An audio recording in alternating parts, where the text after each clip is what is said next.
Bonjour, je voulais juste revenir rapidement sur la première section. Section 1.1, on avait dit que d'entrée de jeu que tous les horloges fonctionnaient grâce à une oscillation harmonique. Et en fait, même, j'avais parlé de l'exemple de l'horloge grand-père qui était comme plus évident, mais même dans le cas d'une horloge atomique, comme ici vous avez une magnifique photo d'une horloge atomique, eh bien, dans une horloge atomique, c'est la vibration des électrons, donc eux-mêmes qui font une oscillation harmonique simple, et ils vont émettre des micro-ondes pendant ces oscillations-là, ce qui va nous permettre de détecter la fréquence de ces oscillations-là, et cette fréquence-là d'oscillation, dans le fond, on mesure combien de fois ils font des oscillations, puis admettons, je donne un chiffre dans le vide, mais admettons, à chaque 1 million d'oscillations, on compte une seconde. Donc, ça nous permet de mesurer le temps de façon extrêmement précise, mais encore une fois, c'est une question d'oscillation. Donc, c'est quand même fascinant. Vous avez ici une photo qui est c'est vraiment incroyable cette photo-là. C'est une horloge atomique que vous voyez là. Parce qu'une horloge atomique, des fois, c'est assez gros. Ça peut prendre, tu sais, ça peut être, ça peut prendre une pièce complète, mais ça peut être aussi miniature. Et ici, vous avez justement une horloge atomique vraiment miniature, de la taille d'une puce électronique. C'est vraiment incroyable. C'est des horloges qui ont des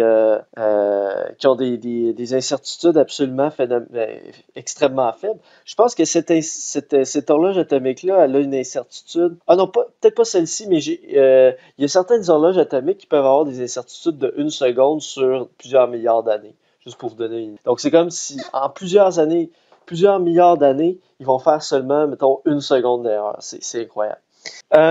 OK.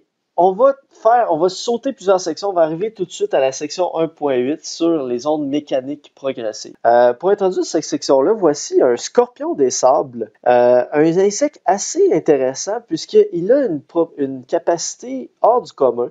C'est qu'il est capable de cibler ses proies, même s'il est dans l'obscurité totale, donc il ne voit rien, et en plus, il n'entend rien, il n'a pas d'ouïe. Donc, il est capable de cibler un insecte précisément, une proie, sans même entendre ni voir. Puis je peux vous dire aussi, c'est pas non plus un système d'ultrasons comme avec les chauves-souris. Comment ce scorpion fait-il pour cibler ses proies? C'est une question que je vous pose avant d'introduire cette section. Donc, on va d'abord définir qu'est-ce qu'une onde. Une onde, c'est une perturbation. Le plus juste qu'on pourrait utiliser, c'est perturbation par rapport à l'équilibre. Et cette perturbation voyage sans transport de matière. Ça, c'est vraiment important. Sans transport de matière. Prenons par exemple la situation d'une onde qui, dans le fond, les gens font la vague au Centre Bell. D'ailleurs, on va regarder une vidéo.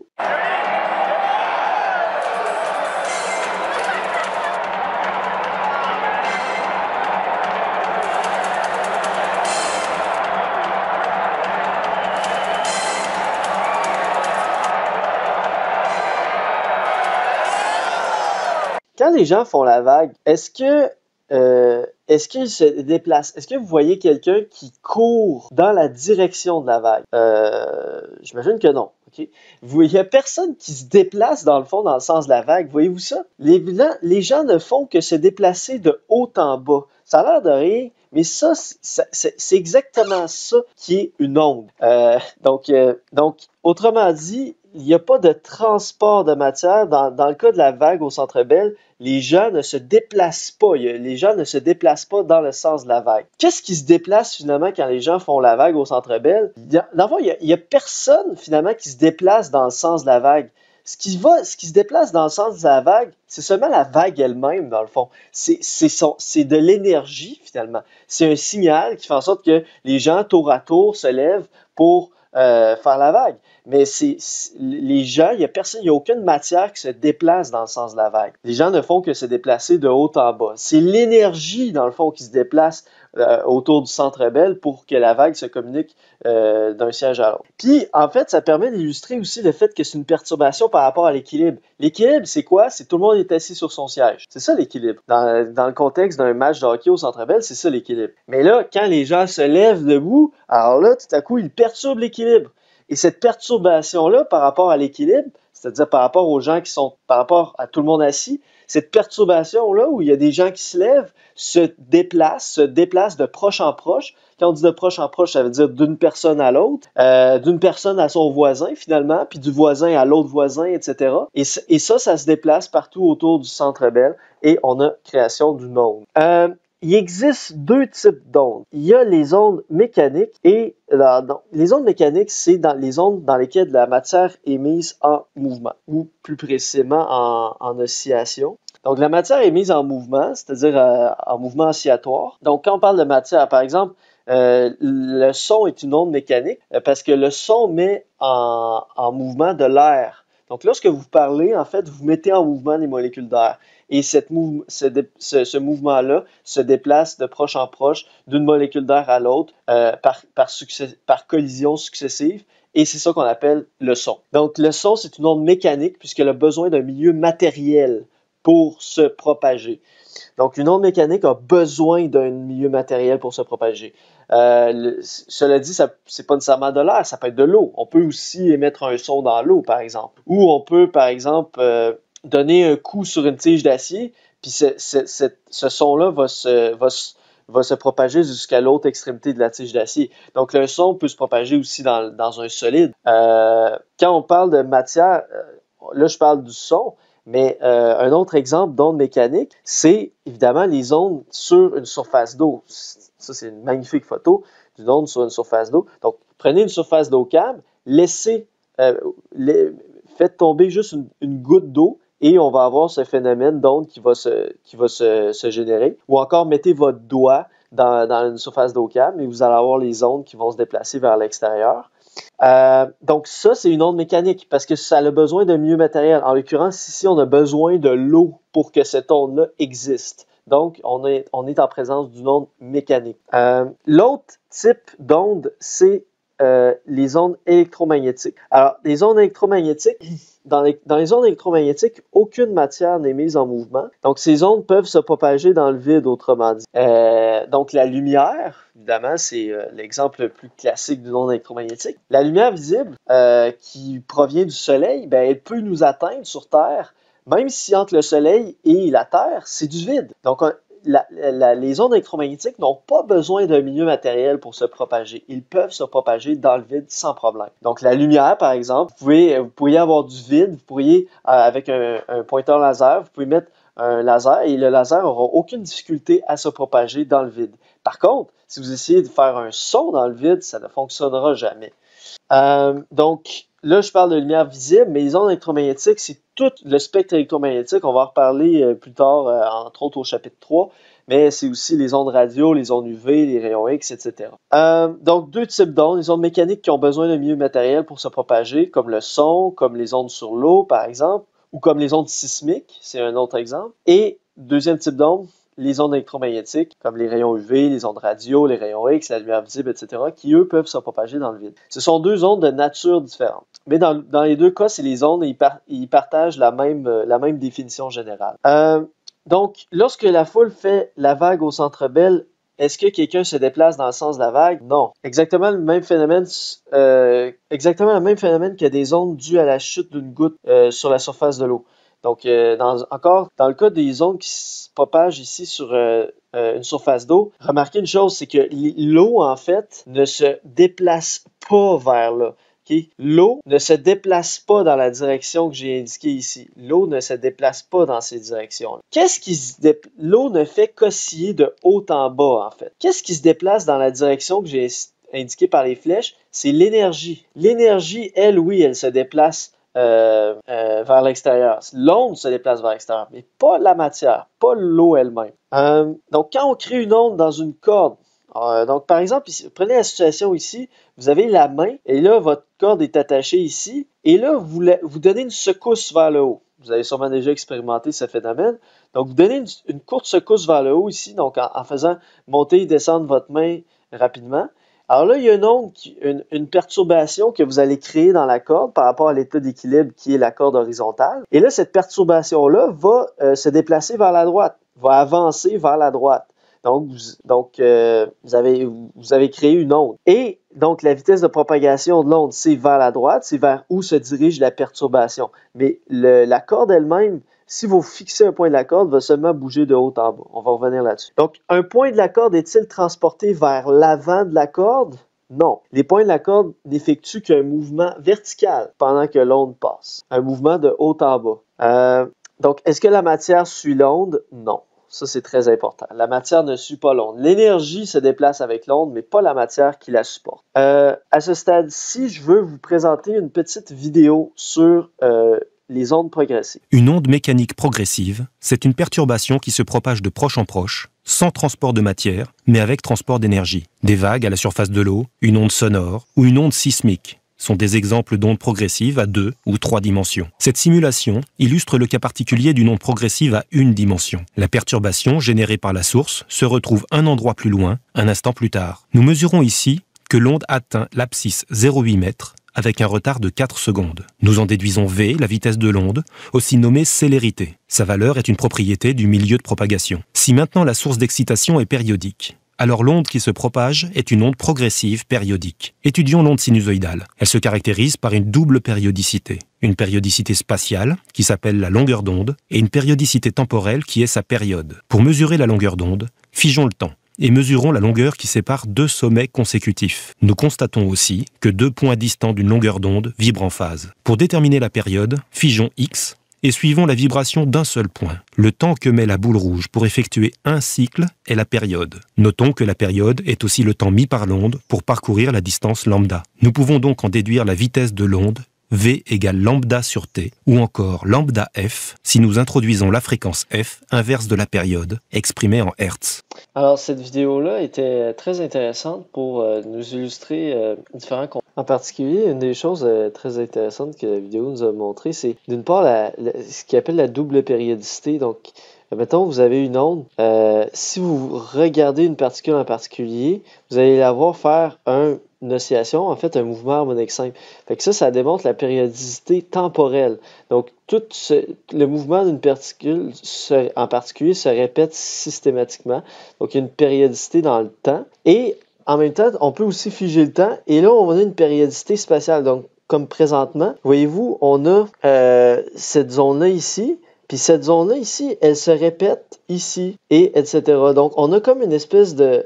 on a ce qu'on appelle une périodicité spatiale, c'est-à-dire que si on fige le temps, ben, on a une espèce de répétition à l'infini, toujours du même sinus finalement, le même sinus qui se répète à l'infini.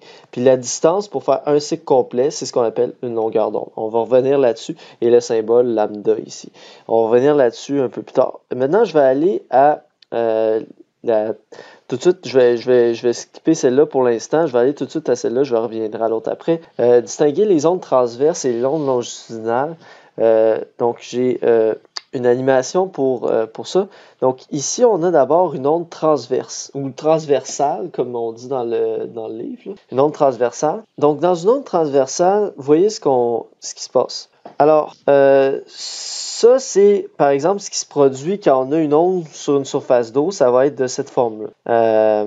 Donc, si on suit une particule un point d'eau en particulier, comme par exemple la molécule qui est dessinée en rouge ici, bien, ce qu'on va voir, c'est que cette molécule-là va juste faire un mouvement vertical. Voyez-vous dans quel sens l'onde se propage? Regardez si on essaye de la suivre. Regardez par exemple, suivez par exemple un sommet, vous allez voir. Regardez, je suis en train de suivre le sommet. Voyez-vous vers où je me dirige? Donc, l'onde se propage vers la droite. Je peux faire la petite flèche ici qui voyage à la vitesse de l'onde. Donc, la vitesse de l'onde, c'est la vitesse de cette flèche ici. Donc, ici, on a une onde qui se propage vers la droite. Ils appellent ça la célérité ici, mais nous autres, on va toujours parler de la vitesse d'une onde, simplement. On peut aussi montrer son amplitude. Donc, l'amplitude de l'onde ici, c'est en fait l'amplitude du mouvement harmonique simple que décrit la particule en rouge. Donc, sa position d'équilibre, c'est vis-à-vis l'axe des abscisses ici. Donc, ça, c'est sa position d'équilibre. Mais la particule va faire un mouvement harmonique simple de part et d'autre de cette position d'équilibre-là. Puis si on regarde une autre particule, ben, ça va être le même phénomène. C'est juste qu'elle va être un peu déphasée par rapport à la particule rouge. Toutes les particules sont un peu déphasées. Pour avoir deux particules qui sont parfaitement en phase une avec l'autre, il faut prendre une particule qui est exactement une longueur d'onde plus tard. Donc si on fait une pause ici, donc cette particule-ci elle est parfaitement en phase, elle va toujours rester parfaitement en phase avec cette particule-ci, par exemple. Donc, si vous suivez leur mouvement, vous voyez, elles sont toujours en phase. Marquez ce qui se produit maintenant si on augmente la longueur d'onde. Donc là, ça veut dire qu'il y a une plus grande distance entre les particules au sommet ici, puis le prochain sommet. Vous voyez? Donc, la longueur d'onde, c'est finalement la distance entre deux sommets consécutifs. Donc, vous voyez ici, on a une plus grande distance que tout à l'heure entre deux sommets. Donc, on a une plus grande longueur d'onde. Mais on a la même fréquence que tout à l'heure. Donc, 0,2 Hz, en fait. Donc, 0,2 Hz, vous vous rappelez, c'est quoi un Hertz? C'est des oscillations par seconde. Ça veut dire que présentement, on fait 0,2 oscillations par seconde. Ça veut dire 1/5 d'oscillation par seconde. Donc, logiquement, ça prend combien de temps pour faire une oscillation? Si il fait 1/5 d'oscillation par seconde, combien de secondes pour faire une oscillation complète? Donc, j'imagine que vous l'aurez compris, c'est 5 secondes. Donc, il fait 1/5 d'oscillation par seconde. Donc, en 5 secondes, il va avoir fait une oscillation complète. Vous voyez, donc c'est toujours notre F est égal à 1 sur T. Là. Bon, c'est encore là. Donc, F est égal à 1/5 de Hertz, T égale 5 secondes. Okay? Toujours des inverses multiplicatifs. Alors, si j'augmente encore plus la longueur d'onde, regardez ce que ça fait. Là, j'ai une onde. Voyez-vous que l'onde, elle voyage plus vite que tout à l'heure, présentement. Donc là, maintenant, j'ai une plus grande longueur d'onde. Je peux augmenter encore plus la longueur d'onde comme ceci. Et je peux aussi revenir à la longueur d'onde que j'avais tout à l'heure. Mais maintenant, ce que je vais faire, c'est que je vais augmenter la fréquence. Regardez ce qui va se produire. Voyez-vous? Donc, la fréquence, qu'est-ce qu'elle fait? C'est qu'elle fait en sorte que chaque particule va osciller plus vite. Voyez-vous? Voyez-vous la différence entre ceci, à 0,2 Hz, versus à, mettons, 1 Hz. À 1 Hz, ça veut dire une oscillation par seconde.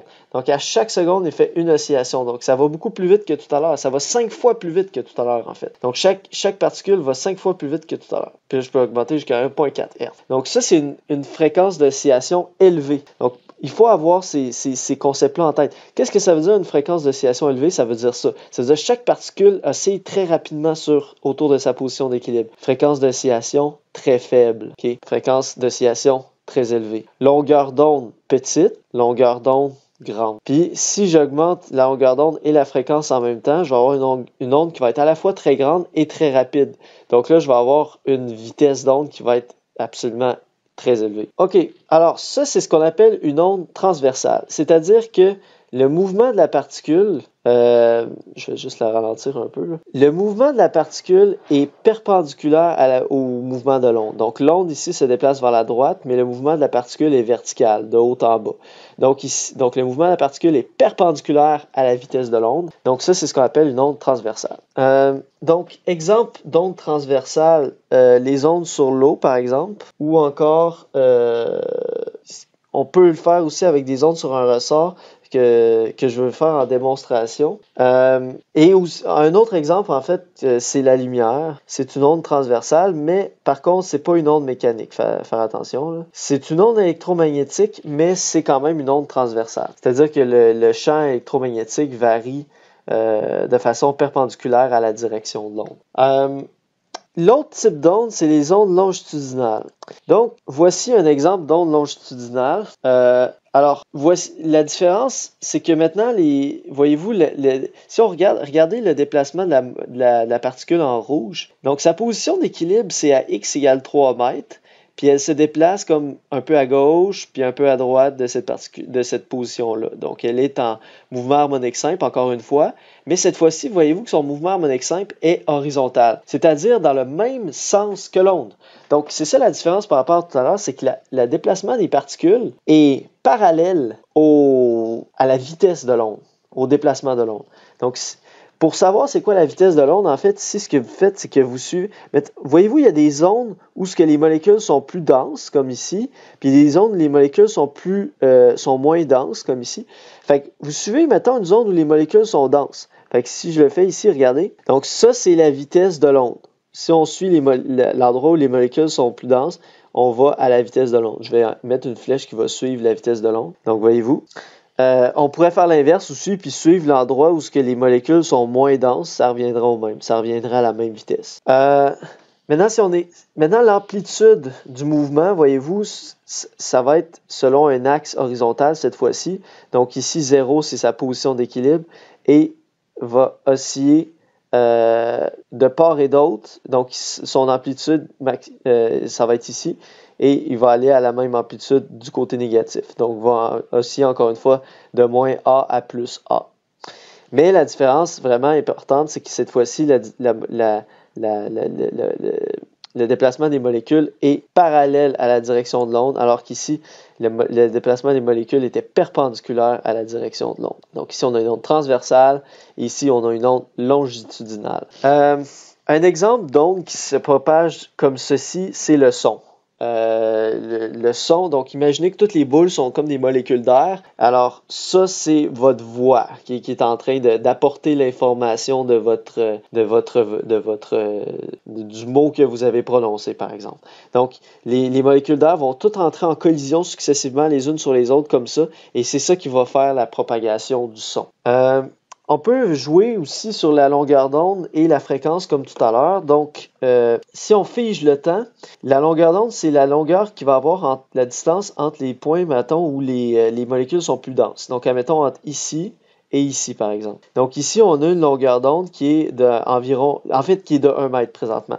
Donc, voyez-vous, entre ce point ici et ici, on a un cycle complet et ici, on a 1 mètre, donc entre 2 mètres et 3 mètres, donc on a 1 mètre de distance. Si maintenant j'augmente la longueur d'onde, regardez ce que ça va faire. Donc, j'ai encore mon onde longitudinale, mais qui oscille sur une plus grande distance. Donc, si on fige le temps, la distance entre, mettons ici, la zone où les molécules sont plus denses, la prochaine fois que ça arrive, c'est ici. Donc, maintenant, j'ai une distance de 2 mètres entre deux zones de concentration élevée de molécules successives. Donc maintenant, j'ai une longueur d'onde de 2 mètres. Je peux encore augmenter la longueur d'onde encore plus. Donc là, je suis au maximum. Donc là, j'ai une très grande longueur d'onde. Je vais revenir à une longueur d'onde petite. Et maintenant, je vais augmenter la fréquence. Qu'est-ce que vous attendez à ce que ça va faire? La fréquence, c'est la vitesse. N'oubliez pas, hein, c'est la vitesse à laquelle les molécules oscillent. Regardez ce que ça fait quand j'augmente la fréquence. Donc, les molécules vont osciller plus rapidement. Présentement, je suis à 0.5 Hz. Donc, ils font un demi-cycle par seconde. Donc, ça prend 2 secondes pour faire un cycle. 0.7 Hz, 1 Hz, 1.4 Hz. Donc là, les molécules oscillent très rapidement. Je peux aussi augmenter la longueur d'onde juste pour le plaisir. Donc là, j'ai une longueur d'onde plus grande, longueur d'onde plus grande, plus grande, plus grande. Fait que là, quand ma longueur d'onde et ma fréquence est la plus grande possible, c'est là que la vitesse de l'onde est la plus rapide. OK, alors... voilà pour ça. Donc, exemple d'onde longitudinale, on a dit le son. Je vais faire une démonstration aussi avec un ressort d'onde longitudinale. Donc, le meilleur exemple, je vais écrire onde sur un slinky. Tu sais, vous connaissez sûrement là, les ressorts slinky, l'espèce de gros ressorts qui peuvent comme descendre des escaliers. C'est très amusant. Alors, sur un slinky, on peut facilement créer des ondes longitudinales, donc on s'amusera à en faire quelques-unes en classe. Je vais revenir à cette diapo-là.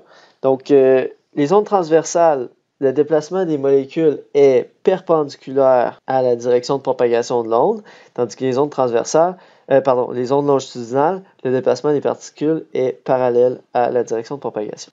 Une chose aussi qu'on va voir, c'est que les ondes sont réfléchies lorsqu'ils traversent un obstacle. Donc vous avez une onde ici qui arrive sur un obstacle. Donc ici présentement c'est une extrémité fixe. Donc imaginez par exemple que ceci est un ressort et que là vous donnez une secousse vers le haut à l'extrémité gauche. Fait que là, cette perturbation-là va se propager ici jusqu'au mur. Fait qu'imaginez par exemple qu'ici, c'est un mur, puis que le ressort est accroché ici au mur. Oubliez toute cette partie, la partie droite pour l'instant. Concentrez-vous juste sur la partie ici. Ça, c'est, imaginez un ressort, on envoie une perturbation vers le haut, puis le ressort est attaché ici au mur. Qu'est-ce qui va se produire? C'est que l'onde va repartir. Avez-vous vu que l'onde est repartie dans l'autre sens? Donc au départ, regardez, l'onde arrive, là elle arrive sur le mur. Le point ici, il ne peut pas bouger parce qu'il est fixé sur le mur. Mais là, l'onde, le ressort va se déformer. Et regardez ce qui se passe, c'est que l'onde va repartir dans la direction opposée. Donc, autrement dit, on a eu une réflexion de l'onde sur on a eu une réflexion de l'onde sur le mur. Et on remarque que la réflexion est opposée par rapport à l'onde incidente. Donc, si l'extrémité du ressort est fixe, c'est-à-dire que comme l'extrémité droite du ressort était fixée au mur, l'onde réfléchie est inversée par rapport à l'onde incidente. Et si maintenant l'extrémité du ressort est libre, qu'est-ce qu'on veut dire quand on dit que l'extrémité du ressort est libre? Allez voir à la page 108 du manuel. Donc, à la page 108, les deux figures en haut, vous avez le cas où la corde est attachée au mur, donc l'extrémité est fixe. Et ensuite, juste en dessous, vous avez la situation où la corde est sur le mur. Il y a une espèce de poteau vertical et il y a un anneau. Et la corde est, dans le fond, l'anneau est libre de se déplacer verticalement de haut en bas sur ce poteau. Alors, c'est ça qu'on appelle une extrémité libre. Alors, lorsqu'on a une extrémité libre, qu'est-ce qui va se produire? L'onde va encore être réfléchie, comme vous voyez, sauf que, si on regarde au ralenti, qu'est-ce qui se passe? C'est que l'onde va être réfléchie, mais dans le même sens qu'elle est venue. Donc, voyez-vous, la perturbation elle était en haut, puis elle repart en haut, encore une fois. Donc, si on reprend ça, voyez-vous, la perturbation était en haut et elle repart en haut. Donc, à ce moment-là, l'onde réfléchie est droite par rapport à l'onde incidente. C'est illustré aussi justement à la figure de la page 108. L'onde réfléchie est droite par rapport à l'onde incidente. On observe que l'onde transporte de l'énergie et non de la matière. On produit deux ondes voyageant en sens contraire en même temps. Après s'être rencontrées, les ondes disparaissent-elles ou continuent-elles de se propager? Alors ça, on va l'expérimenter en classe. On y répondra après l'avoir expérimenté. OK, donc ça, c'est ce qui termine ce que je voulais faire par rapport à cette section.